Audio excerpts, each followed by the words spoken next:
Hey guys, what's going on? It is Razx here and welcome to the 5th episode of the Brexit show. Today we are going to be talking about Boris Johnson doing a U-turn and has refused to rule out Northern Ireland staying in the customs union. Donald Tusk has came out with his opinion on the talks between Leo Varadkar and Boris Johnson on Twitter. Jeremy Corbyn might not stay on if Labour loses the election, according to McDonald. Caroline Flint, along with 18 other Labour colleagues, have written to Jean-Claude Juncker and Donald Tusk, urging the EU Commission, EU27 and the UK government to work day and night to agree a deal, as an orderly Brexit is better than a no-deal Brexit, and the public are tired of deadlock and want Brexit resolved. And unfortunately, it's been what looks like a terrorist attack in Manchester with stabbings. The suspect has been arrested and it is a 41-year-old man.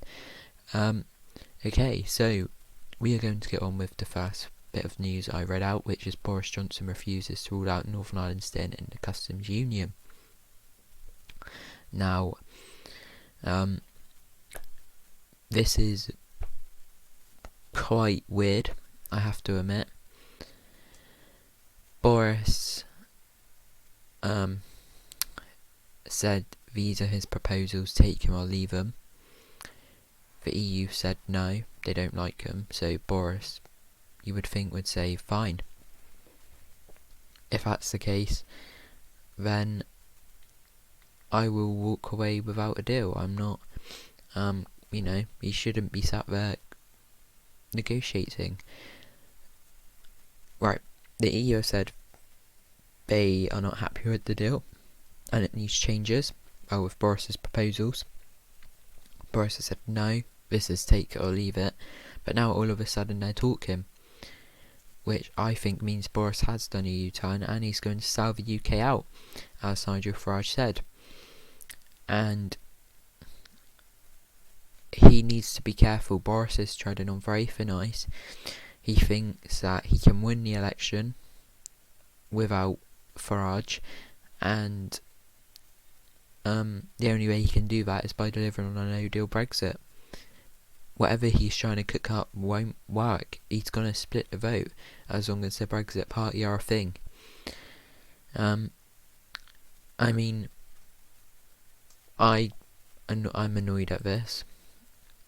I thought with Boris we had a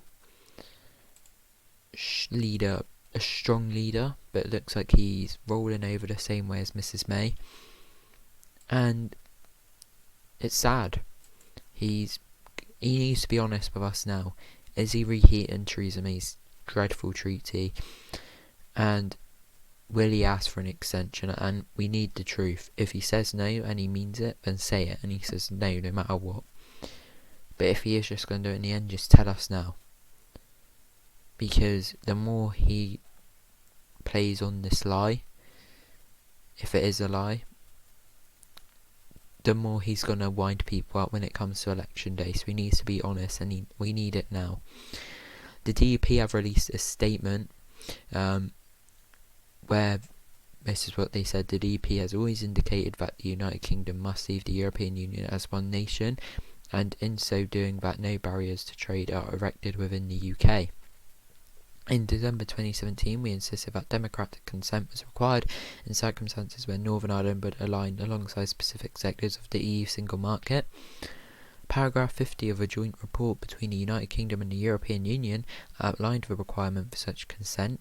We've held steadfast to our position whilst recognising the need to be flexible and look at Northern Ireland's specific solutions achieved with the support and consent of the representatives of the people of Northern Ireland.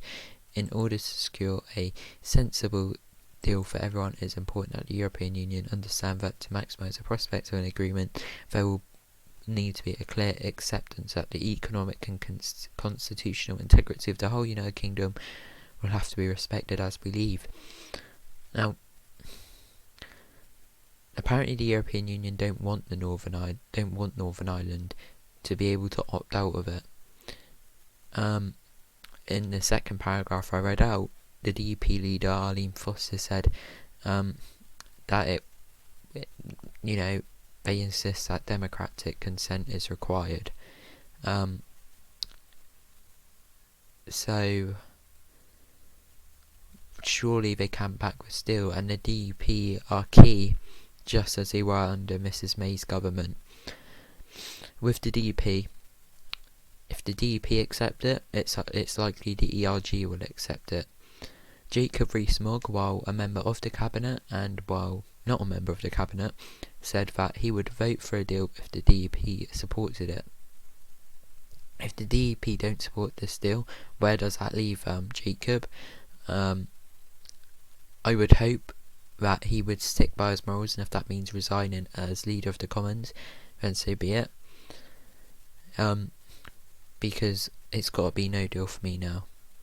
I don't back any further deal with the European Union. I just can't trust them. I think it's just going to have something dodgy in there. So it's got to be no deal, and it's got to be a WTO Brexit with the view of a Canada-style deal once we've left, because at the moment there is no compromise from the European Union. It's, as Farage said, we cannot allow a German Chancellor to take part of the UK away. We join together, we leave together. The Northern Ireland are part of the United Kingdom, and that's how it should always remain.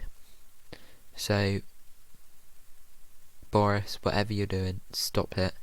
Go on WTO, or else you will face Nigel Farage and the Brexit Party, and I feel that you will regret it. I honestly believe it will split the vote and we'll have a Labour government, and then God help us all then, especially led by Corbyn and McDonald. Donald Tusk has said on Twitter that the UK has still not come forward with a workable, realistic proposal, but I have received promising signals from Neil Varadkar that a deal is possible. Even the slightest chance must be used. A no-deal Brexit will never be the choice of the EU. Let me tell you something, Donald Tusk, it will be the choice of the European Union. In 2016, 17.4 million people voted leave. All we've gotten since then, has been us being treated unfairly. You've not accepted the democratic result, and Guy Verhasselhout saying that Brexiteers are traitors. Seriously? We're not traitors. We're not saying we never want to trade with you and we hate you. Well, I don't really like the European Union. We're not saying, we never want to talk to you and that. All we're saying is we want a relationship with you, but we want a relationship with America, New Zealand, Australia, China. We want a relationship with other countries, and we also want a good relationship with the European Union, but you're not accepting that. You want us to be trapped in certain parts. It's no coincidence that that you don't accept anything that would keep us out of the customs union and single market.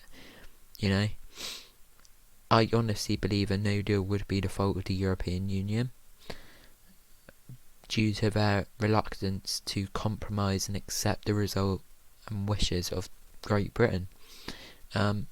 So yeah, that was Donald Tusk. Jeremy Corbyn might not stay on if Labour loses an election.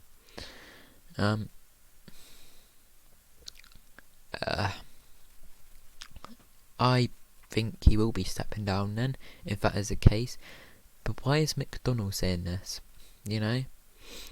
He suggested that both he and Corbyn could resign, and he's also said that Alistair Campbell should be allowed back into the party. I don't get it. Why is McDonald saying this? Surely Corbyn should be saying that he would resign. And he wants a woman to become leader. Now, I'd be in support of Katie Hoey becoming Labour leader, but she's obviously quitting as a representative of her constituency. I think she's retiring as an MP, and I think she's in her 70s now, so I doubt she would take it over. But Emily Thornberry, McDonald, Corbyn, and basically the whole shadow cabinet I can't stand, but especially McDonald, Corbyn, Thornberry, Emily Thornberry that is, and Deanne Abbott. I hate all four of them. And apparently he wants to, apparently McDonald might side with Tom Watson and have a referendum before a general election. But shouldn't they win government and win power first before doing that? It's almost as if nowadays it doesn't matter if you don't win power, because you can just basically make the decisions from the sidelines, which I 110% disagree with. Anyway, Caroline Flint, along with 18 Labour colleagues, wrote to Jean-Claude Juncker, and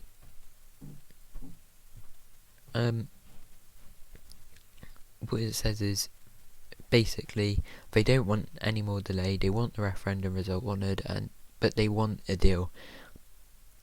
So if they don't want no more delay, surely that would mean they would reluctantly back no deal. Because I understand many people don't want no deal.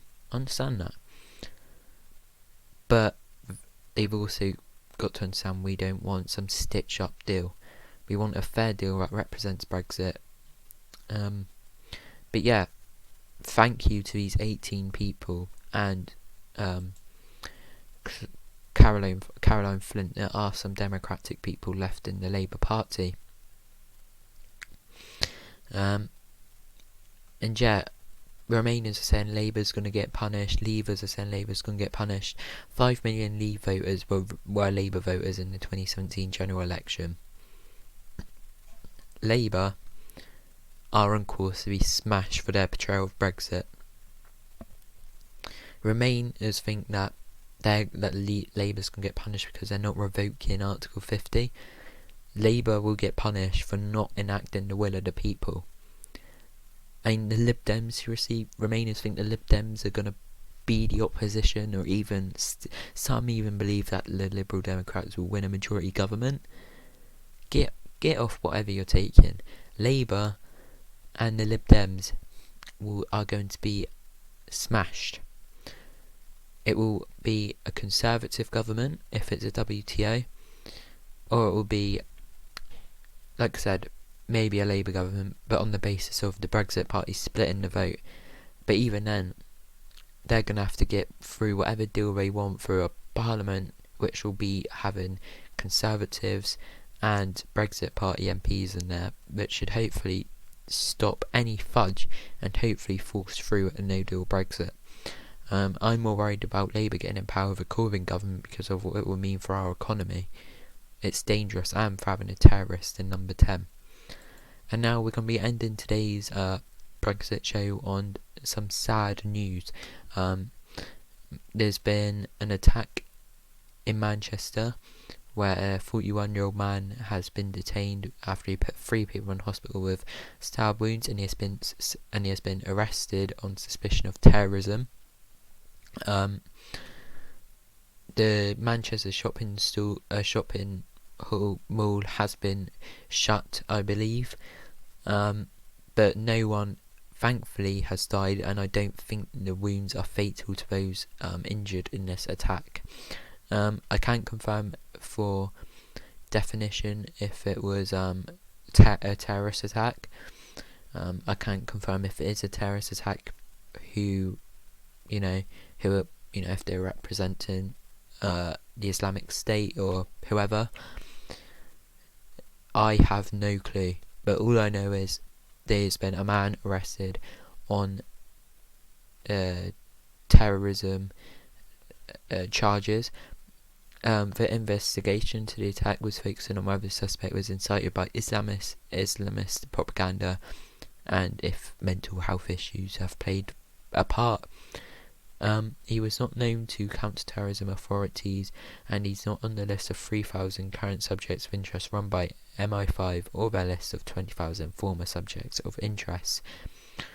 So they're still trying to figure out what drove the attack, and trying to piece together, I guess, the evidence. But the latest is the man has been arrested on suspicion of terrorism, and that's all I can really tell for now. So yes, I do want to end the video on that. I've opened a Twitter account for this YouTube channel, and the @ is Raz does stuff, and it's where I'm going to be giving all the latest up-to-date news.